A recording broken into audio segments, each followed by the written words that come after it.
For this conversation, we spoke with Oliver Moody, Times Berlin correspondent and author of the excellent Baltic, The Future of Europe.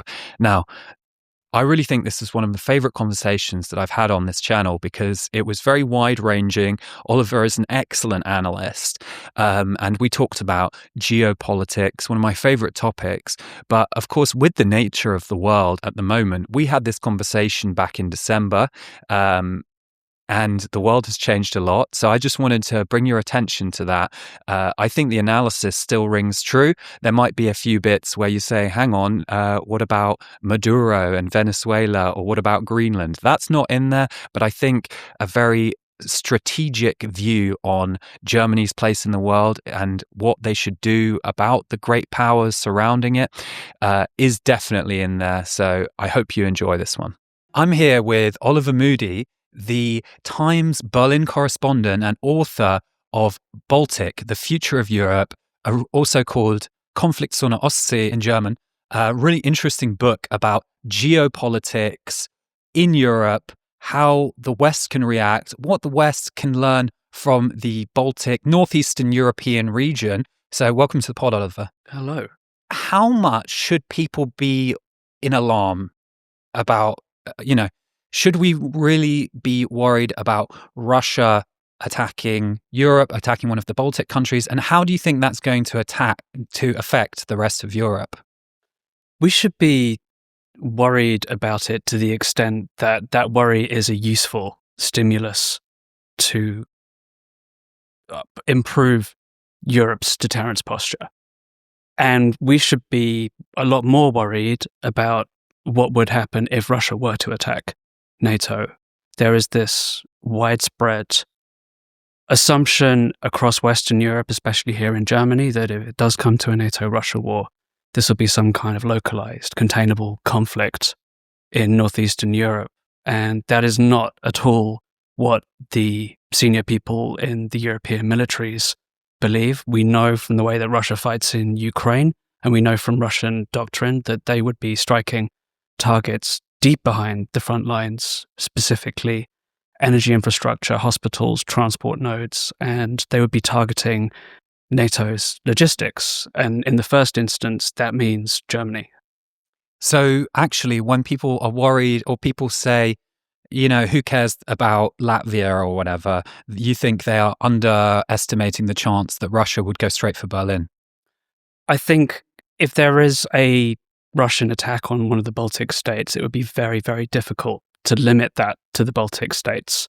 And that assuming NATO responds the way that NATO is set up to respond with a whole of alliance defense, and you have all of these waves of reinforcements and resupply coming in across the North Sea through Bremerhaven and then through Germany and Poland, that makes Germany not only a prime target in logistical terms, but also in political terms, because Russia will be thinking, how do we undermine the NATO allies' will to sustain this conflict? And there you would have to assume Germany would be one of the most obvious weak links, where the sudden realization of what war looks like coming to your own front door would be, I think, a really serious shock to the German body politic. Yeah, I mean, Germany has this kind of tradition of peace, right? Of a peace movement, of some people being quite pro-Russia, so others being, opposing NATO, or at least just being quite soft on Russia because of historical traditions.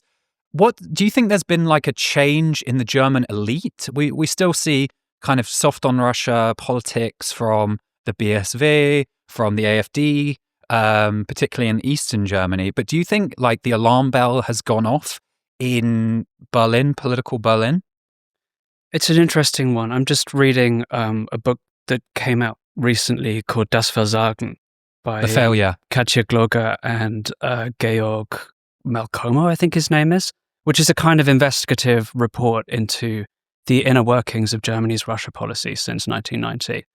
And the extent to which not just kind of corruption and wishful thinking and sentimentality, but a desire to solve the Russia question once and for all, and a belief that Germany would be the central actor in doing that, had become absolutely entrenched at every level of the German elite, not just in politics, but in the military, in the research establishment, in the press, And since then, I think the Zeitenwende has happened in a military sense and to a certain extent in a geopolitical sense. But those kind of attitudes die so hard that when you see speculation starting to bubble up in parts of the German media about like how your share portfolio could be adjusted to benefit from the easing of sanctions with Russia, or various appeals to restart the flow of gas, you realize that there is a lot of kind of latent desire to rebuild the relationship to something like what it once was. Well, in a sense, wasn't it actually a very profitable relationship for Germany? I mean, I saw a talk by Daniel Marvetsky, former guest on this podcast recently. He said, under Merkel, Germany had cheap gas from Russia, to cheap exports to China, and American military security. I don't think we have any of those left, but anymore. But he said no other chancellery would do it another way. No other government would do it differently, because it was just such a kind of easy option for Germany. And as much as we talk about, soft, like sentimentality you mentioned, it was also just very profitable, wasn't it? Yeah, I mean, there is an interesting question as to the extent to which Germany really did get cheap fossil fuels from Russia, because the pipeline gas contracts were long-term and benchmarked against natural gas prices across Europe. So yeah, it was cheap compared to buying, the alternative at the time would have been large imports of American LNG, right? Mm-hmm. Yeah, but it went up after they stopped getting it. I think that's what people feel. The prices went up, especially energy, and a lot of businesses have now left Germany because of that energy rise. Which was to a great extent because they had to buy a lot of the gas on the spot markets, which were gigantically more volatile and expensive at that point, rather than in the long-term contract frameworks. But it is certainly true that there was a really deep commercial logic that underpinned Ostpolitik right from the start. I mean, the initial bridge building that took place between West Germany and the USSR was through the construction of oil pipelines linking the two, which were made by German metallurgists. Mm-hmm. So there was a lot of profit to be made. I mean, of course, there was this maxim around at the time of Wandel durch Handel, which means transformation through trade, effectively. And the German elite kind of felt the way of solving the Russia question, as you put it, was to sell stuff to Russia, right? But and the idea that free markets would then lead to free people, this neoliberal idea, which was very popular, in the 90s and 2000s. But wasn't that just like a commercially self-interested justification, or did people really believe it? They did really believe it. And actually, I would go so far as to say that Wandel durch Handel and Wandel durch Ernährung, that whole complex of slogans, really did work, just in exactly the opposite direction to the way they were intended to work. So Germany got closer to Russia?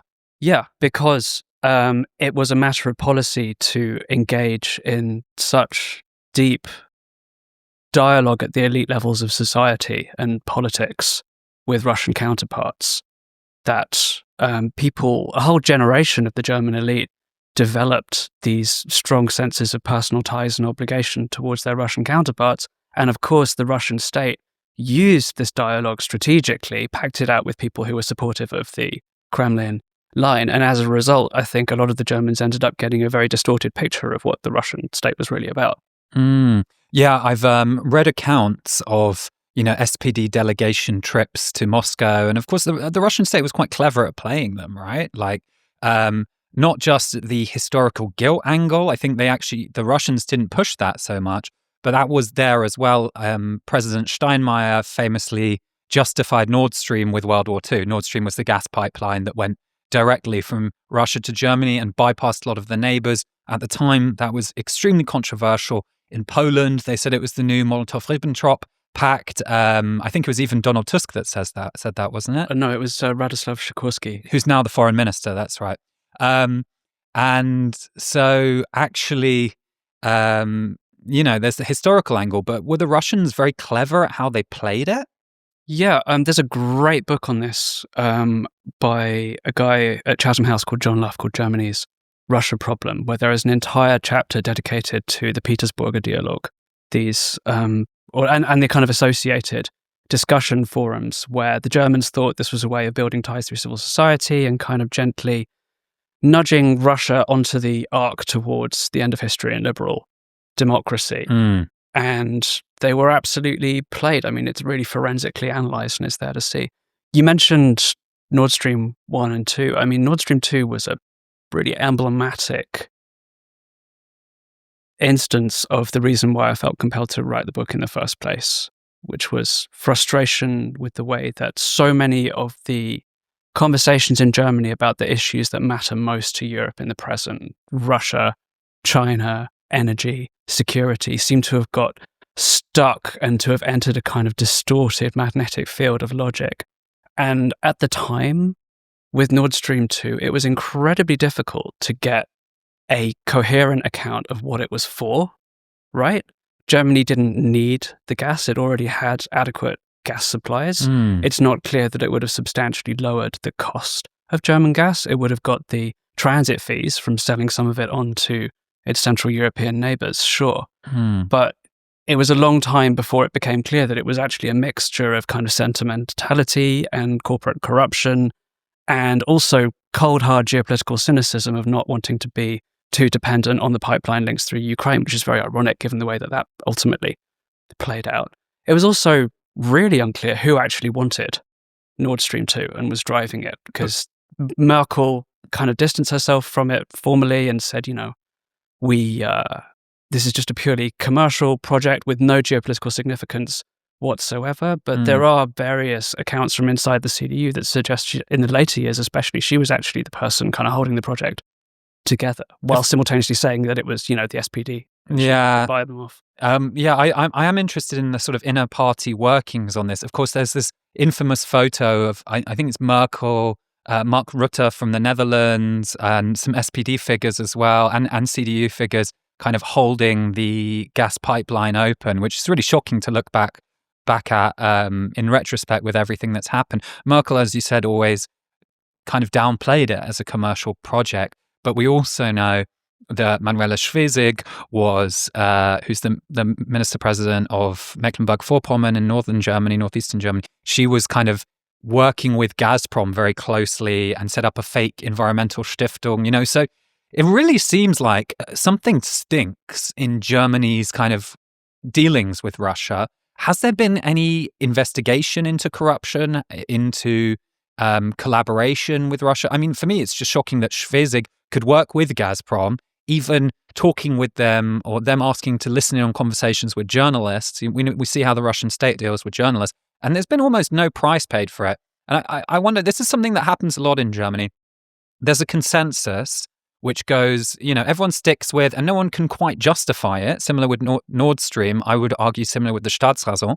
And then eventually that shifts and it's the same people and it's a new policy. Is that what we've seen in Germany? Or do you think it might actually go back towards soft with Russia if there is a peace deal in Ukraine, or to trade with Russia close to Putin?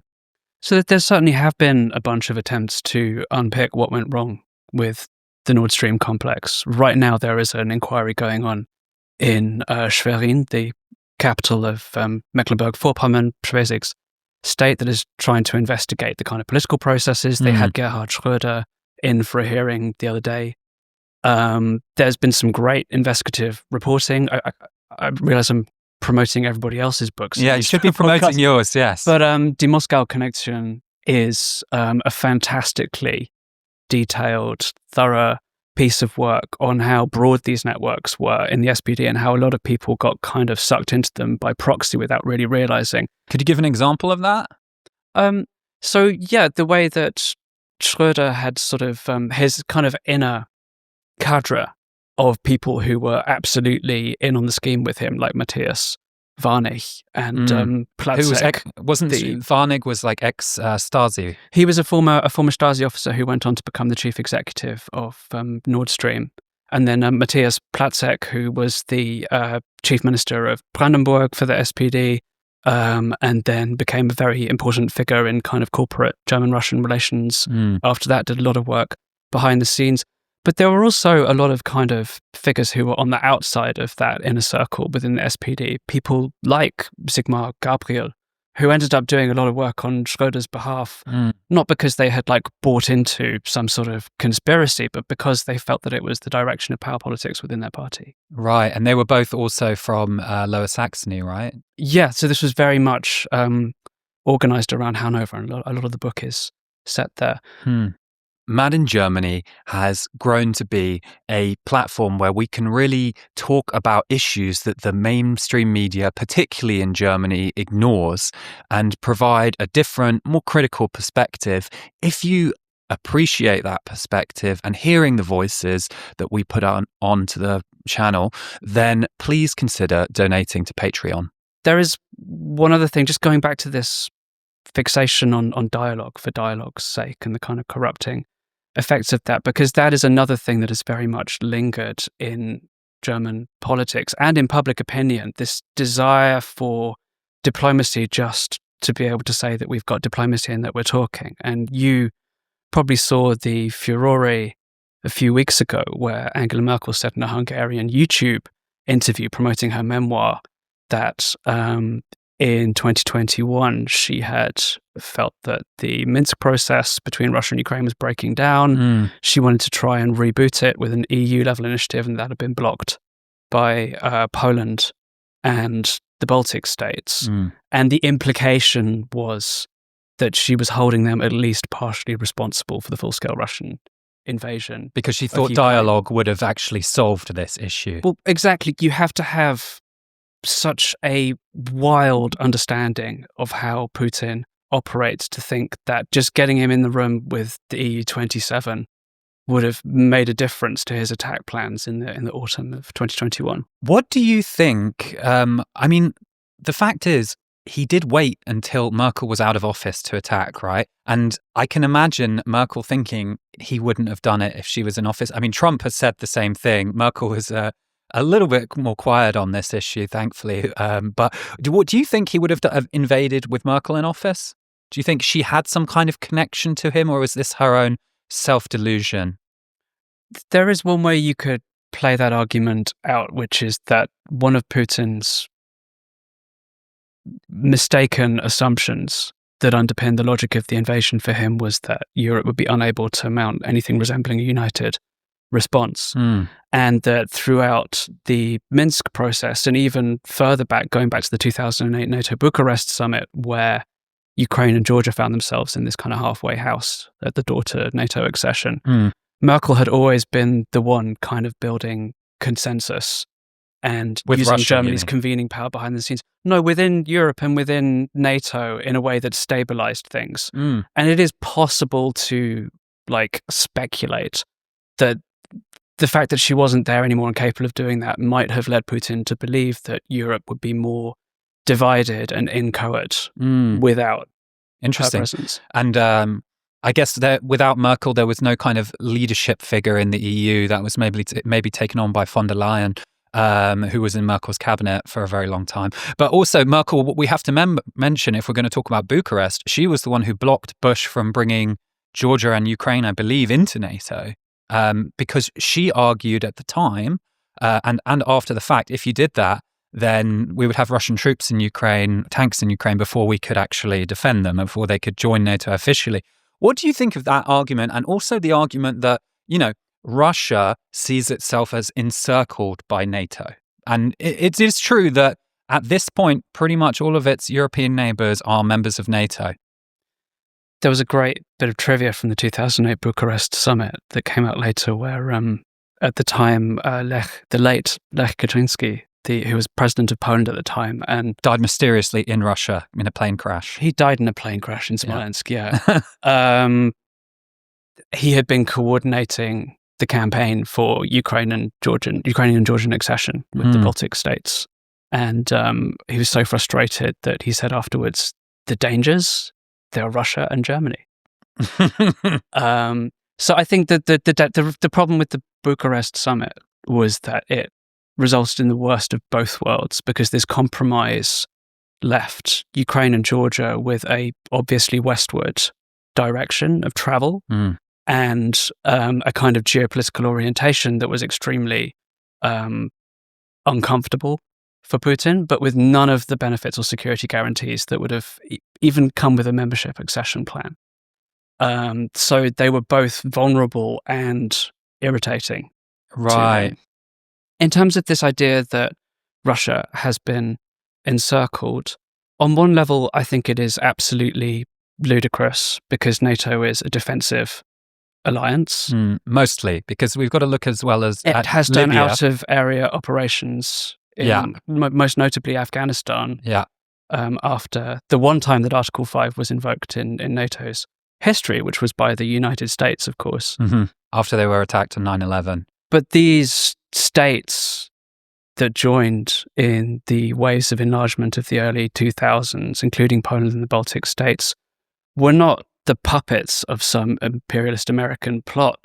Their desire to join NATO was initially in the 1990s extremely inconvenient for the Germans and for the Clinton administration. Why is that? To begin with, they were battering down the doors. Well, because they didn't want to be on the hook for the security of these countries, and because that was still a time when they believed that they could build some kind of lasting, stable security architecture between NATO and Russia. There were even talks about bringing Russia into NATO at one point, right? Under Tony Blair, I think. That was kind of vaguely discussed in the mid-90s. And you had the NATO-Russia Founding Act, where NATO agreed that it wouldn't permanently station any NATO forces east of the pre-enlargement line under current security circumstances, it said. But there is actually, I think, a ideological strand in the Russian regime's reading of history that does regard its Western approaches as a perennial and enduring source of threat. If you think back really far along the kind of timelines that Putin thinks along, amateur historian, to the time of troubles and to the Great Northern War, and if you think about the time when the Poles were able to install a Tsar in the Kremlin. Yeah. And they're the only people that have taken Moscow, right? The Poles. That's correct. And then when Charles XII, the King of Sweden, pursued Tsar Peter I's army deep into Russian territory and got all the way to Poltava in eastern Ukraine, it's entirely conceivable that if the war had been waged slightly differently, or if history had gone differently at any of those points, that Russia could have ended up being an eastern satrapy of the Swedish Empire or the Polish-Lithuanian Commonwealth. And we've forgotten these episodes in Western Europe, but Putin has remembered them. And these figures he has dredged up from deep in Russian history, including Alexander Nevsky, who famously fought off the Teutonic Knights and their Estonian auxiliaries on the battle on frozen Lake Peipus. Wow. In the 13th century. He's become lionized. There are statues that have been put up in the past 15 years to the Russians who defended, or Muscovites, I should say, who defended Moscow against the Poles and the Lithuanians and the Swedes. So this is very much a centerpiece of their ideology, this sense that there is a threat that comes from the West. And above all that, the West wants to dismember Russia and get at its natural resources. Very interesting. And do you think this has been kind of manufacturing of historical consent, of myth-making on behalf of Putin that's mostly gone, unobserved in the West? This idea of creating this idea of kind of Christian fortress Russia that is under threat from the liberals now. Back then it would have been, Western imperialists or non-Orthodox Christians even.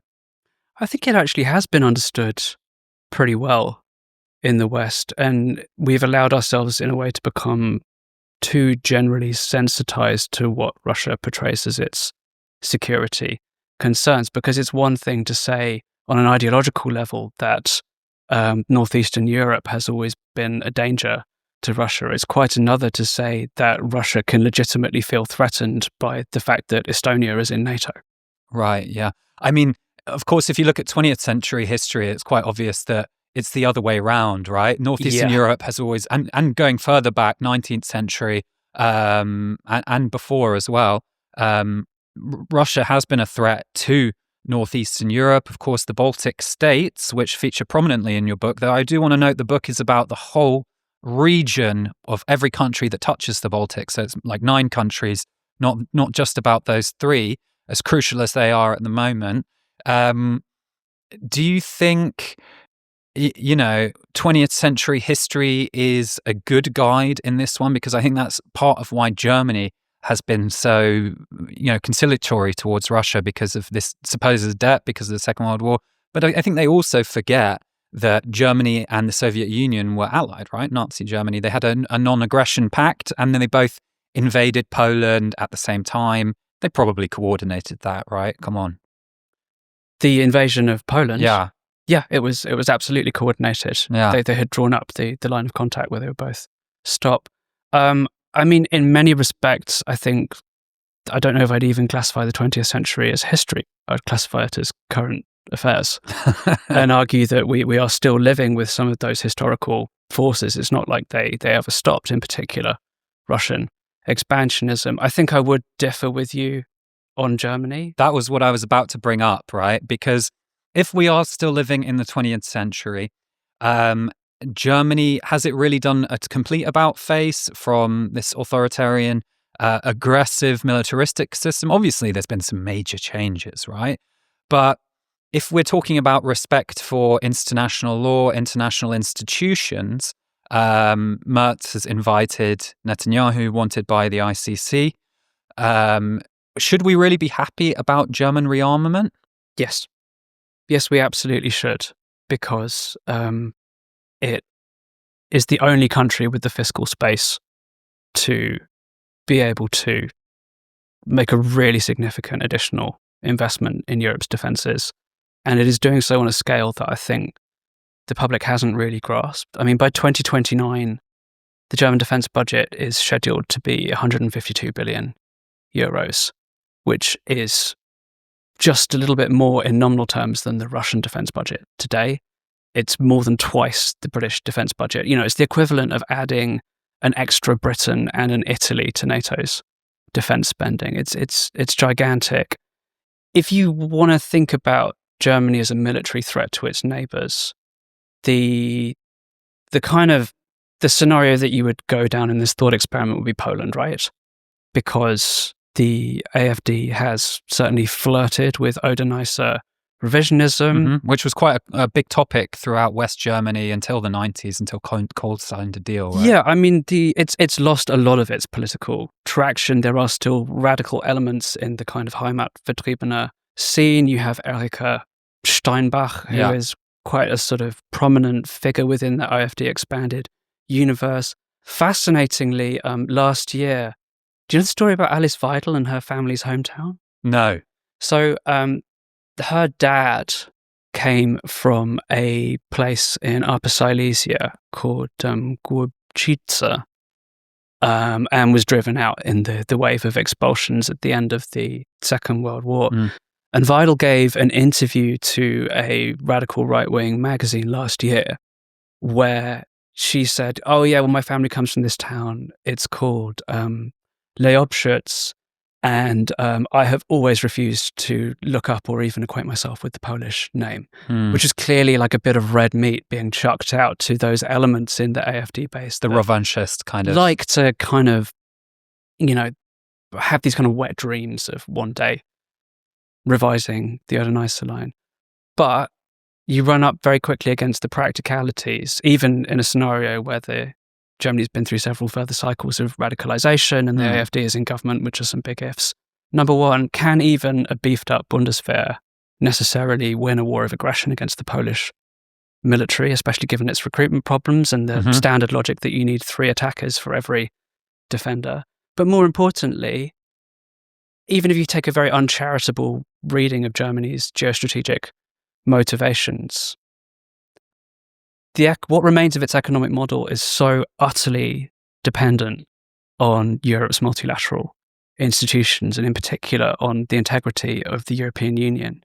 It needs the euro, because if it had its own currency or returned to some kind of Deutsch mark, it would appreciate so quickly that German exports would become even more uncompetitive. It needs ready access to high volumes of trade with Central and Eastern and Northern Europe. It relies on its Central and Eastern European neighbours, Poland, Hungary, the Czech Republic, the Balkan countries for manufacturing. So Wandel durch Handel, basically, of Germany. Yeah, you could argue that it has Wandel handled itself. Yeah. And so in order to kind of think of a scenario where Germany would risk that, you have to imagine that Europe is already in some kind of feral Mad Max world. Or just a post-NATO world, which is exactly, where those things have likely. already, we're in this kind of Hobbesian chaos. And even there, I mean, German revanchism then becomes a possibility, but, it's one of many, many problems. Mm-hmm. I wonder also if, when I speak to British people about this, often the question is revanchism, right? Is that the risk? I'm also more worried personally about a militarization of society and more of a kind of domestic authoritarianism, which I think we've already seen, right? With the repression of pro-Palestine protests, quite illegal removing of Jewish activists' bank account, suspensions. And the EU and the UN writing to Germany saying, police violence isn't. So as much as I, don't think there is a concrete danger to Western Poland, I do wonder if, Germany arming itself to the teeth, has it ever been historically a positive thing? And is this the time that it's going to be good? I mean, I think there is a case, of course. I think you are right. There is a case that better the devil we know, right?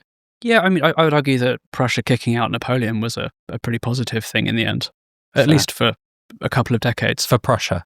Well, for Europe as a whole, and for Britain more importantly. But okay, so I don't really want to litigate Napoleon's rights and wrongs in this. We're getting a bit far. But Poland, you mentioned, is very interesting. And there was actually a chapter in your book, which I believe was taken out, about the Polish-German relationship. That's something that I'm very interested in. Like, how does Germany see Poland, and how does Poland see Germany? Yeah, the chapter is actually in the German edition, but not in the English language edition. And it is a really, really fascinating juncture where Germany's perception of Poland has been radically transformed over the last 30 years. So back in the 1990s, German society and politics was absolutely rife with the vilest forms of prejudice, that the Poles were a nation of thieves. What have you got against Poles? Good car insurance policy. Awful. Polnische Wirtschaft was, like a slogan for disorder. And now we've reached a point where there is net migration from Germany to Poland, and the AfD is lamenting the departure of all of these hardworking Poles. I saw that, yeah. They were the immigrants. I noticed this in the UK because when we were growing up, there was a large number of Polish people that arrived, right? And there was quite a lot of racism, xenophobia. Arguably, it contributed to the Brexit vote. But then people kind of adapted, and then they started to blame the Lithuanians or the Romanians or whatever. I wonder if this is sort of a natural process in society where ultimately you when people come, there are always going to be elements who are somewhat suspicious or even hostile, but they get adjusted. I mean, German and Polish culture, not that different, right? They're both Northern European, Northeastern European in some sense, or Central. Should the two be better allies than they are? Or does history stand in the way? Does Germany still treat Poland in a patronizing way? Yes, it really does. There's a tremendous asymmetry in the relationship still, which very fundamentally comes down to their readings of the Second World War and Germany's guilt, where if you look at the surveys, there is a very clear majority of the German public that feels that it's kind of, done its penance. Because of supporting Israel in many cases, right? Well, no, specifically towards Poland, that, it's not really a live issue anymore. And in Poland, it's exactly the opposite. And I have been really blown away reporting in Poland by the strength and breadth of the anger among young Poles against Germany for not having recognized the scale of what it did to Polish society, and the specificity of what happened, especially in the very early phases around Operation Tannenberg and the invasion in 1939, in terms of decapitating non-Jewish Polish society. And this is an area where the past is very much an obstacle to contemporary geopolitics and to the German-Polish alliance and partnership, which really ought to be the absolute fulcrum of NATO in Europe being more functional than it is. It's a little bit like the Thanos meme, where Thanos says, Thanos' daughter says, "You took everything from me," and then Thanos says, "Who are you?" Yeah, it's really like that, and it's so actually in terms of. There's never going to be a reparations deal. Germany can't formally do reparations because that would open a can of worms that would mean that half the countries in Europe want their But share. that's a perennial demand from Poland, particularly under the last government. I mean, and the demands from Poland, which were put out by the last Law and Justice government, but have been formally sustained by Donald Tusk's OLED coalition for 1.3 trillion euros in war reparations, are astronomical and completely unrealistic. And if you talk to Polish officials even on the radical right, they'll acknowledge that it's never going to happen. There is, I think, a genuine landing zone for a deal where Germany says, well, we can't do that, but we can compensate the survivors and we can compensate their descendants. And most importantly of all, we can invest gigantic sums in Poland's security. We can reestablish the absolutely crummy transport links, especially those across the rivers Oder and Neisse, but also the trains to places like Warsaw and Gdańsk. And we will give you submarines and we will fund the Eastern Shield defensive line against Belarus and Russia. There's definitely a deal to be done. Like Nawrocki, who is the Polish president, who is a nationalist historian, who takes a very dim view of Germany, has said quite openly on a visit to Berlin that he believes that there is scope for a deal here. But what is still missing, I think, on the German side is a grand gesture of recognition that, yes, the Holocaust was dreadful, and yes, the things that we did to Russians and to the other countries in the bloodlands between Germany and Russia were dreadful, but there was a specificity to the crimes that the Third Reich committed against the Polish population and Polish culture and Polish society that we have to atone for, that is still missing. Yeah, I mean, Hitler gave a speech at Poznan where he basically said, you can do what you want with them, kill them if they cause any problems. Poznan, then called Posen, of course, in German. So this is an element, and what some Poles will say, I don't agree with this logic, but they will say, they killed 3 million Polish Jews, but they also killed 3 million Polish non-Jews, right? So was that a genocide in your view? And should we treat it as a genocide? And would that bring us anywhere? I'm going to have to remind myself of the legal international definition of genocide. Trying to destroy a nation in whole or in part. But the long-term plan for Nazi-occupied Poland was to absorb the parts that had any kind of substantial ethnic German minority into the Reich. So the Warthegau and Eastern Pomerania, and then to take the rest and essentially use it for Lebensraum and German settling. And ultimately the plan was to deport something like 20 million ethnic Poles to Siberia. Jeez. And if that's not a genocide, technically, I mean, it's pretty reprehensible, whatever it is. So, this is one thing I'm curious about. There has been a lot made of Germany's Wiedergutmachung. The etymology is very interesting, making it good again. For the Jews, as I believe that, there should be, often mediated through the State of Israel, which, viewers of the podcast will know I'm not a fan of that approach, in particular when it's used to provide weapons or nuclear submarines. There's always a lot going on behind the scenes of corruption allegations with Germany in that and destabilizing a different region. But I wonder, do you think with the friendliness with Russia, the kind of disrespect to Poland and historical baggage, do you think Germany has kind of destabilized Europe in some sense? Also, on an EU level, preventing further integration, preventing, helping China's economic boom in a way that many economists are now saying damaged European competition just to bring a quick buck to Germany. There's a lot to unpack there, right? if we disentangle the kind of China and the Russia questions, I think there's no doubt in my mind that the depth of Germany's dependency on China and the way that it has used the wider EU as a kind of prosthesis to stabilize and expand that relationship has been profoundly bad from a strategic perspective for Europe's economy and strategic sovereignty. The relationship with Russia, so you would have to run quite an interesting and difficult counterfactual where Germany had listened to the warnings earlier, if not in the 1990s, then in the 2000s, and acted accordingly. And what would that look like? Does European NATO end up rearming much, much earlier, much, much faster?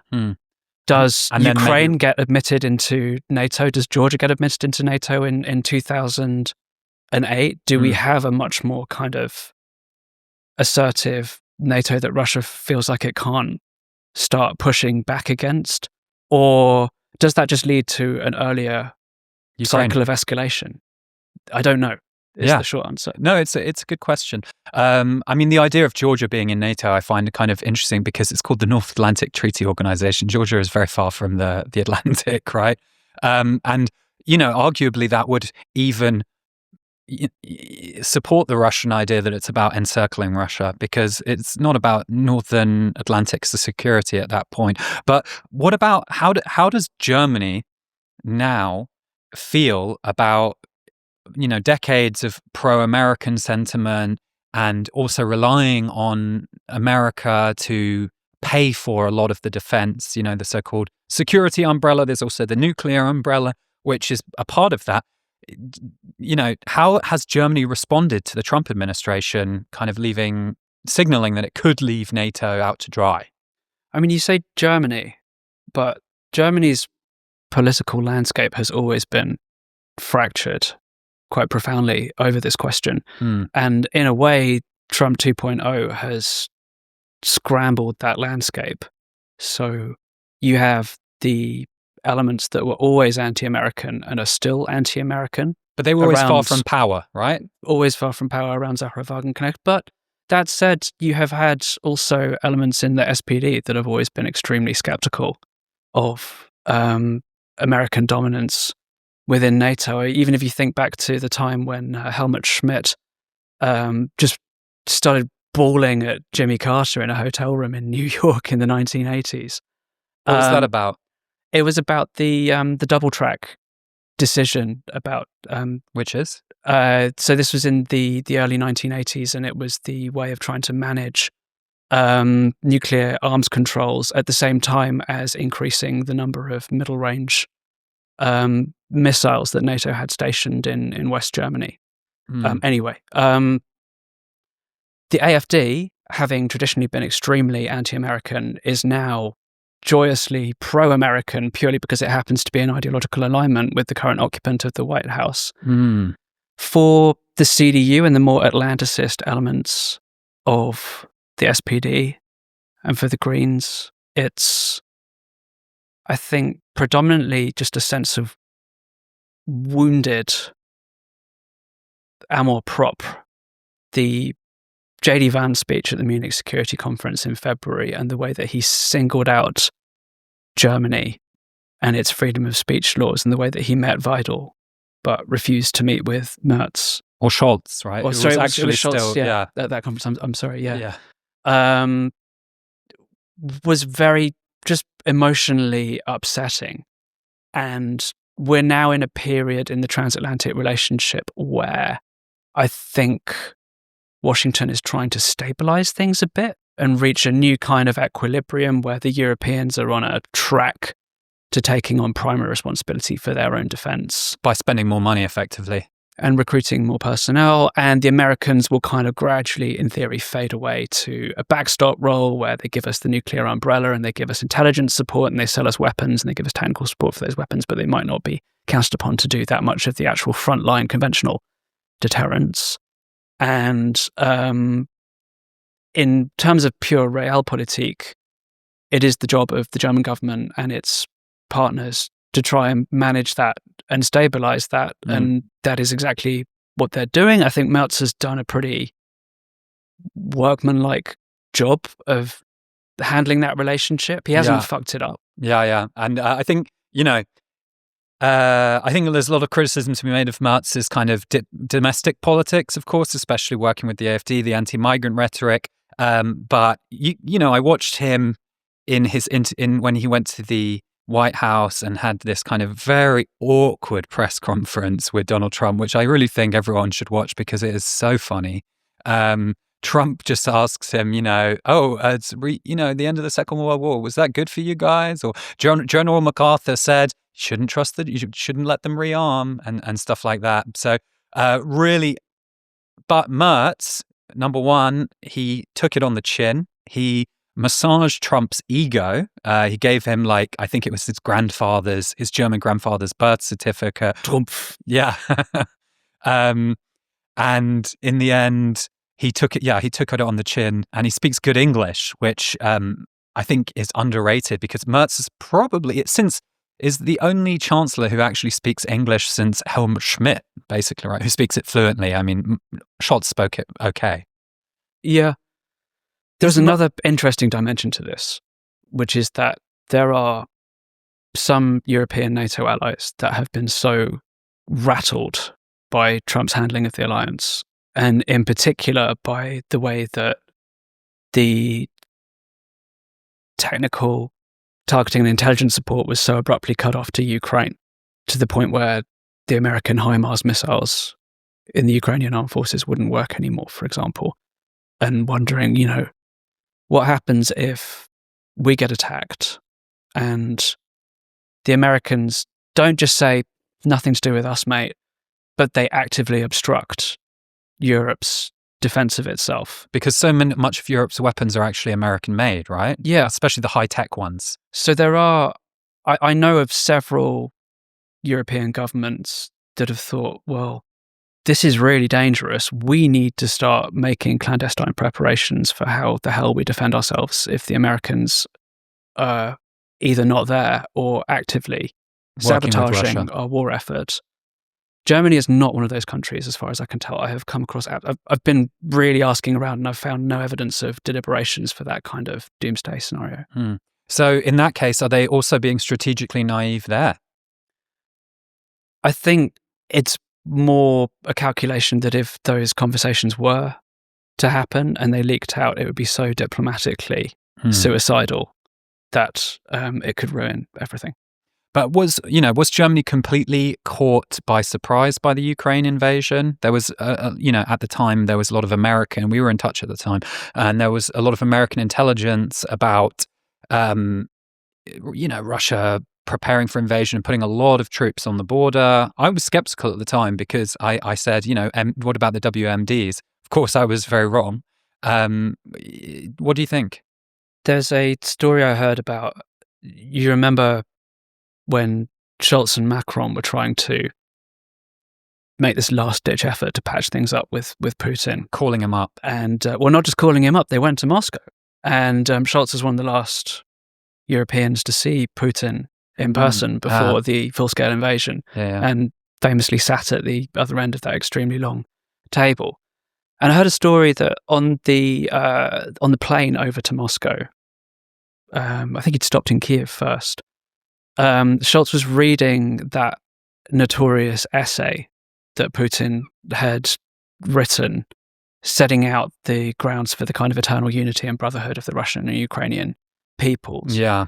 And he just flipped out. He said, I can't believe this guy. He's crazy. And I think that the fact that it was at that point in January 2022 that this realization hit him and the penny dropped speaks volumes about the psychological and kind of political cultural unreadiness and blindness in large parts of the German establishment at that point. We know, of course, that Bruno Kahl, the president of the BND at the time, was in Kiev on the morning of the full-scale invasion and had to be exfiltrated by Polish military intelligence, which is just a great punchline. Yeah, I mean, of course, Gandhi said, what is Western democracy? I would like to see it, or what's that effect? I feel the same way about German intelligence, right? The They've been caught with their pants down so many times. Imagine the head of your intelligence being caught up in an invasion. That's how bad it is. This is true, although it also has to be said, I mean, I am not a champion of the BND by any means. I but wouldn't think so. They did consistently have a more realistic reading of Putin right from the 1990s than their political masters. And this was partly because of the work that Putin had done for the KGB when he was stationed in Dresden, in terms of managing the breakup of the Stasi and trying to transfer the Stasi's assets in Western Germany into the KGB's networks. And both the BND and the Verfassungsschutz were quite heavily involved in monitoring Putin, and then they kept their eye on him when he rose through the ranks in St. Petersburg in its municipal administration afterwards. And I think they were actually pretty clear-eyed about what they were up against, to their credit, even if strategically they made a lot of very bad calls after that. What about more generally? You report a lot on security in Germany. What is your reading of both the BND and the Verfassungsschutz, the Office of Constitutional Protection? I believe the BND was quite against the liberation of the Baltic states in the early 90s. There was this wonderful story that Thomas Hendrik Ilves told me, the former Estonian president and foreign minister, when I was researching the book, where in I think it was 1989 or 1990, when the kind of Baltic independence movements were really getting into their stride, and he was the head of the Baltic desk for Radio Free Europe in Munich, and a guy from the BND had come in to see him for lunch. And Ilves said that this guy they're in the canteen of this radio office, and he just like banged on the table and said, "You must tell the Balts to stop this nonsense." So yeah, I mean, to be fair, the BND was far from the only Western organization that found the Baltic independence movements profoundly inconvenient. It was a very inglorious passage of history for the Americans and the Brits as well. Why is that? Why is that? Because they were putting all of their eggs in Gorbachev's basket, and they really believed that the best way to kind of wind down the Cold War gradually would be to keep Gorbachev as stable as possible. And they were aware that there were forces within the Soviet security establishment that were trying to undermine him. And they were absolutely right. I mean, as we saw with the attempted coup in August 1991. When tanks shot at the Duma, right? The Russian parliament. Yeah. And so, especially in the White House, there was a huge level of concern when Lithuania unilaterally reasserted its independence at the start of 1990, and the Soviets launched a total economic blockade, and both the Americans and the West Germans put a huge amount of pressure on the Lithuanian independence leaders, Vytautas Landsbergis and Kazimierz Prunskiene, to back down.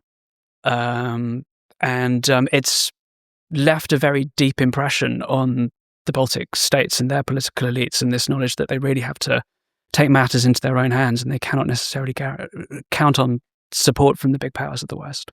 That's so interesting.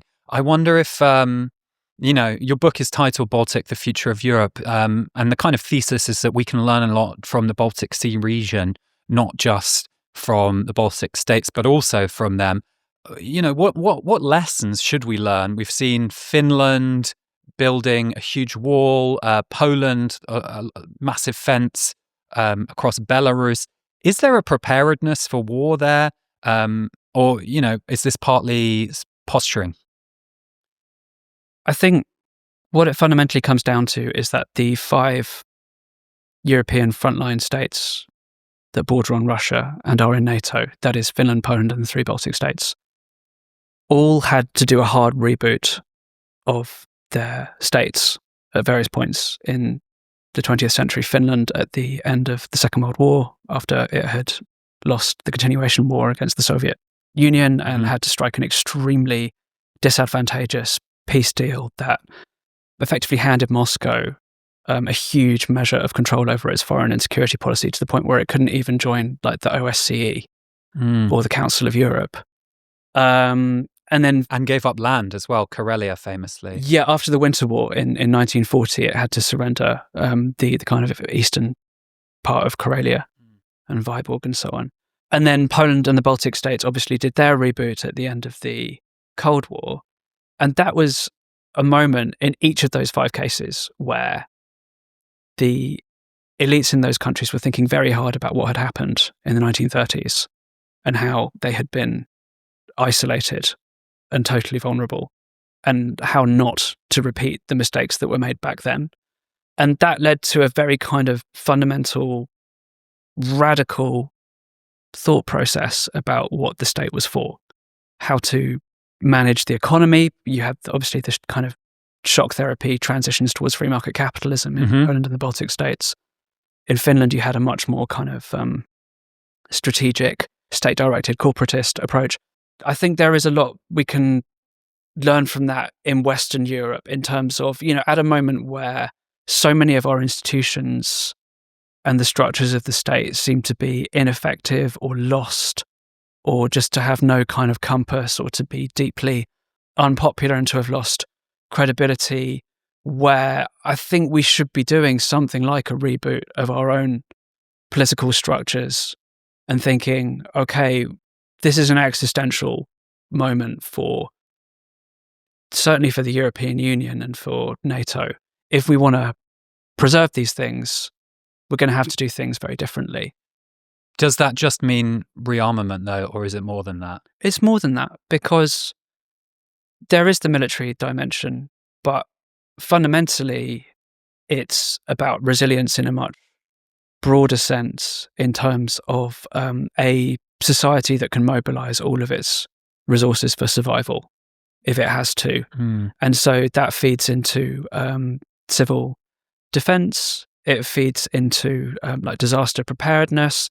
The real kind of outstanding poster boy for this is Finland's comprehensive security model, where the government sits down with the big corporations and the trade unions and civil society, and they work out extremely detailed plans for what every single element of Finnish society is going to do in a crisis. I actually saw last week there was a German Bundeswehr general who said that he said to Reuters, he's frequently in touch with businesses now. So do you think we're starting to see that filter through?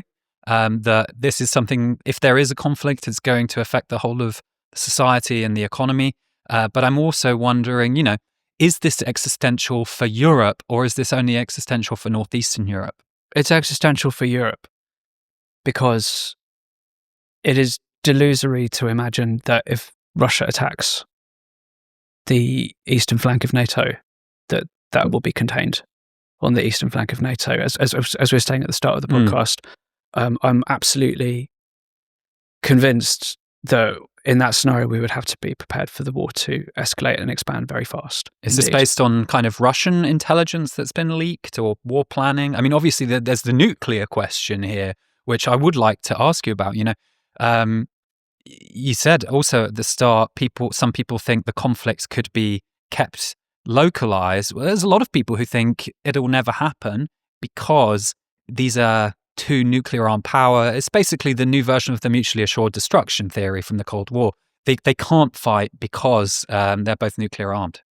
Yeah, and we really have to hope that element of deterrence halts, right? I mean, when we talk about the prospect of a NATO-Russia war, this is a hypothetical. This is not a prediction of something that is going to happen. This is something that it is our job to ensure does not happen. And a big part of that is ensuring that the nuclear posture works. What does that mean? Yeah, that was going to be my question. NATO has 3 nuclear powers. And if the Americans, being by far the largest and most capable, cannot be relied upon, then you have to start thinking about the British and the French nuclear deterrence, how their command structures work, how the warheads are delivered, because the vectors are very limited, how many of those nuclear weapons they are, and above all, what structures we have in place for managing nuclear escalation in the way that we did with the Cold War. Because it's clear when you look at the archives from the kind of security deliberations at the top of NATO and the Soviet governments, that nuclear threats were bandied around all the time in the Cold War. It was absolutely part of the furniture, and it was a elaborately codified game with understandings about how you would use nuclear psychology and leverage and blackmail to get the other side to back down. It was a form of politics. And I think this is what we need to get back to, not being so kind of utterly, viscerally terrified of nuclear war that we can't even contemplate using nuclear diplomacy as an instrument at a time when it is being used routinely against us. Well, that was going to be my point. I think a lot of people don't realize that the Russians do what's called nuclear signaling quite a lot, right? They'll move their nuclear submarine somewhere, and it's a show of strength, ultimately. I liked what you said about it being an elaborate game. It's almost a ritual, and with different levels of escalation. It's called the escalation ladder, right? Of where you can take things on a nuclear level, on a military level. But what about de-escalation? Do you think that's what Europe has tried and failed? Or do you think we're going to reach a point where de-escalation might be the best step? Well, again, what drives de-escalation? How would you persuade Russia to de-escalate? The two possibilities are you give it everything that it wants and hope that it doesn't come back for more. Yeah, which might be getting what it wants in Ukraine soon anyway, actually.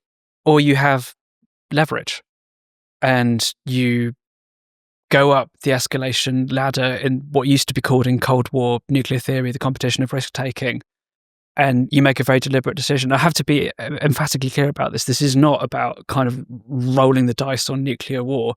This is about reviving what was actually a very stable structure for most of the Cold War in terms of how we navigated this part of deterrence. The thing is, when you bring these risks so high, anything which does go wrong, of course, there were a few famous cases. There was a Cuban Missile Crisis, but there was also, I think during that, there was a time where a Russian submarine got a false alarm, right? And they thought that missiles were firing on Moscow and that they need to fire as part of the nuclear protocol. So we are, when you do escalate these things, particularly with nuclear weapons, there is just this risk and the human element, and there's always failure, the risk of failure in whatever model where people are involved and where technology is involved as well. So, should we really is Estonia really worth gambling the risk of the entire world blowing up, is what some people would ask. I think the way to steelman that objection is to say that during the Cold War, both sides had evolved in parallel and almost in symbiosis a shared understanding of how to manage these risks. Mm-hmm. That was underpinned by, a pretty stable, broader diplomatic framework. Mm-hmm. Contact between at least the White House and the Kremlin was usually sustained in a way that it is not today. And it took place over decades, right? Whereas we are, coming up to 3 years in, really it's actually a much more risky period in a sense than the Cold War ever was. And we heard about our parents, having to do nuclear drills and stuff like this in school. I'm sure it varied where it took place, So I guess this comes back to what your book is about, kind of realizing that this is actually a very dangerous period for Europe, even though the war right now is still in Ukraine. Yeah, I think actually one of the reasons why I'm wary of analogies with the Cold War is that it makes the present sound more stable than it really is. And that actually the situation now is a lot more volatile, partly because the Putin regime is not the Soviet establishment, and partly because the structure of the West is so different, with, the US having traditionally been the kind of overriding dominant factor in NATO, periodically being completely away with the fairies, and the Europeans being completely unsure of how to conduct this aspect of their security. The potential for something to go wrong is really there. So I don't know if I necessarily want to wed myself to the idea that we should be doing nuclear signaling on a grand scale, because there is a very big risk that we don't know how to do it anymore, basically. Yeah, I mean, Nixon famously had this approach called the madman theory, where he wanted to act crazy so people wouldn't know how to deal with him, his opponents, the Soviets particularly. I think with Putin and Trump, we have two madmen and no theory. And so that's one thing where I feel like, perhaps diplomacy at other levels could possibly be the right thing, but maybe that's just another red herring and it's a second Wandel durch Handel or something. But let's bring it back to Ukraine and Germany.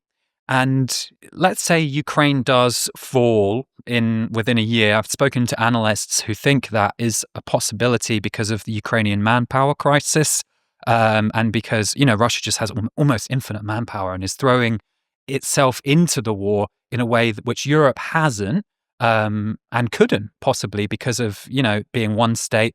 Some people say Russia, the economy is the size of Spain, the army's not that big, but you think it's a real threat to NATO, to northeastern Europe. Who would win if it came to a conflict? Let's keep nuclear weapons out of it. Yeah, so first of all, the thing about economic strength is that it completely ignores purchasing power parity. And in other words, it's cheaper to buy a missile in Russia than it is in Spain. Yeah, it ignores the gigantic military capacity of the Russian state. It ignores the fact that the Russian state is spending something like 8 or 9% of its GDP on the military, and that's just the official state budget before you start factoring in what various state banks have been doing in terms of co-financing it. Russia is a seriously militarily capable power in conventional terms. But they failed to take Ukraine. It has failed to take Ukraine, but this idea that it's just been a kind of disaster where the Russian military has turned out to be a complete shit show is, I think, a bit misplaced. We've definitely seen it learning and adapting its tactics. We've seen it show formidable proficiency in electronic warfare and the way that it's used drones. And the other issue is that Russia is one unitary state. It's a dictatorship up against what could potentially be a very fragmented European NATO. And one thing that has only really become clear to me in the last few months is the extent to which America's security guarantees for Europe have been a kind of binding agent for the whole European project. And once you take them away, individual European countries start having to ask themselves really fundamental questions, like they did in the 1930s, about how far you are really willing to go to honour your commitments to your allies. And I keep hearing representatives of governments in the frontline states asking kind of, behind their hands, would the Germans really turn up? Would the Brits really turn up and honour their pledges to us? There was, of course, a French fascist sympathizer who said, pourquoi mourir pour Danzig, right? Why should we die for Danzig? Which was a question at the time. Of course, looking back at history, I think the Germans were quite surprised that the Brits and the French actually declared war after Nazi Germany invaded Poland. So maybe Russia is playing with that. Do you think if Germany is going to be struck, like the infrastructure, if they've stopped bombing the railway lines or whatever by Russia, that's the question. Would they step up and fight in, there's a German battalion, I believe, in Lithuania, is it? They're building it up into a brigade. A brigade, right. So 5,000 personnel. It's a really serious project, not just symbolically, but in terms of, it's the Bundeswehr's biggest semi-permanent overseas commitment that's existed in its history. Yeah. So they would be willing to fight, you think, the Germans there? Or would you think they would just surrender if the political will was differently? And also, who would win in the battle for the Baltic states? Okay, in terms of Germany's readiness, I got a question from a person close to the Lithuanian government the other day who was asking, if there's an attack on Lithuania, who in Berlin makes the call to fight alongside Lithuania? You have to decide in 10, 20, 30 minutes. Is it the general in charge of the brigade at Rukla, who is theoretically wired into the Lithuanian command structure? Is it Boris Pistorius as the e-book, that's the defense minister, the commander-in-chief of the Bundeswehr? Is it the chancellor? Do we have to wait for the bloody Bundestag to vote before? Probably not. But these are the kind of questions that are being asked in Vilnius about this. And it's not clear? I've spoken to... In terms of chain of command? I've spoken to people in the German military about this, and they say, no, actually, in practice, it's very clear that the chancellor and the defense minister would come together and give the green light to the general very quickly. Yeah, but that's with the current chancellor, who's quite pro-Europe, quite Atlanticist as well. What about, let's say, an AfD government or an AfD-supported government, or an AfD chancellor even? It's really not clear that Chancellor Weidel would make German soldiers fight against Russia in a war which would drag Germany in and cause countless damage to Germany and the German economy. Yeah, that certainly has to be a concern, and it is a concern in the frontline states, even if that scenario may still be, a 2029 problem when we have plenty of 2025 problems already. Yeah. Or 2039, I think, even, Yeah. We need to think ahead in terms of military planning. That's what we've seen. It takes a long time to get war ready. And when do you think, when do you think Germany would be kriegstüchtig, ready for war, as the defense minister frequently says? Well, it's not like there is a finish line where you kind of touch down, you say, right, that's it, we're ready for war. It's all about the weighing up of cost and risk. And so if you talk to generals in the Bundeswehr today, they will say, we could do it tomorrow if we had to. But it would be horrific and it would be devastating for our society. And we would much rather be in a position where we could do it comfortably and be sure of winning not just the first battle, but the last battle, as they have it in the military jargon. And again, this is a kind of gradual evolutionary process that, with so many moving parts, 'cause it depends on what the other allies are prepared to do, how much political will you have from the Americans, whether we can even sustain this kind of brief moment of consensus between the big European powers that this is something that matters before France goes to the Rassemblement National, or Britain goes reform, or Law and Justice comes back in Poland and starts tearing away at the Weimar Triangle relationship. Which is like a semi-official alliance with Germany and France. Yeah. So I wonder, to get, kriegstüchtig, you mentioned the effect on society. Ultimately, that means, and I think this is my last question, ultimately, that means that Germans have to change their attitude to the military, right? They need to view the military in a positive way. Right now, the military isn't that respected for partly historical reasons. I mean, of course, there's constant scandals of right-wing extremism, neo-Nazism, as well as ammunition going missing. Maybe there's even occasional risks of coups from far-right extremists or eccentrics so far. Has Germany got to forget its history so that it can protect its future? I don't think so. No. I think, actually, what Germany really needs is a master narrative about the Bundeswehr to replace the narrative that held it together for most of its history, which was, I hate to say it, but it was the myth of the clean Wehrmacht. And once you took that away, and you took away the kind of declaration of honor. What was that myth? So this was the story that the atrocities that Nazi Germany were committed by the Nazi regime and the apparatus of the SS in the occupied territories, and that the Wehrmacht basically had a good, clean, honest war, and it was just soldiers doing their jobs. And it has been demonstrated beyond refutation by historians in the second half of the 20th century that was just emphatically not the case, that the Wehrmacht worked with the SS and committed a lot of atrocities on its own As did the initiative. Ordnungspolizei, which was the kind of umbrella organization of the police, right? So, of course, in Germany, although that was subjugated to Himmler, right? So it was part of the same apparatus as the SS, I think, the Orpo. I'd have to check that. But there is some continuity between the German police, the current police, and the Ordnungspolizei, which was involved in many of the worst atrocities, actually. They would kind of go in and gather up the Jews in Eastern Europe. People think of the Holocaust as taking place exclusively at concentration camps, but I think that was actually, there were 2 million of the Jews, 6 million that were killed, who were just shot, basically, and that's why they built the concentration camps. So, do we really want these institutions to become venerated in German society again so that we can defend against a possible Russian threat? Yeah.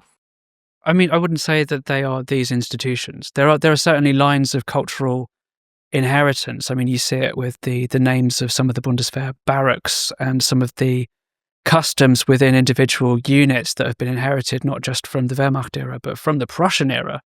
In some cases, very long lines of tradition that have been kind of very gradually stamped out. But this is exactly where I'm going with this argument, that in order to give the Bundeswehr a compelling place in German society, you need to present it precisely as an institution that has broken with that past and has learned from it and can play some kind of positive role in the context of a broader reinvention of German identity as a country that has drawn a different kind of nie wieder, never again lesson from the Third Reich, that this is a country that can never again allow what happened to happen within Europe. Oliver Moody, thank you very much. Thank you.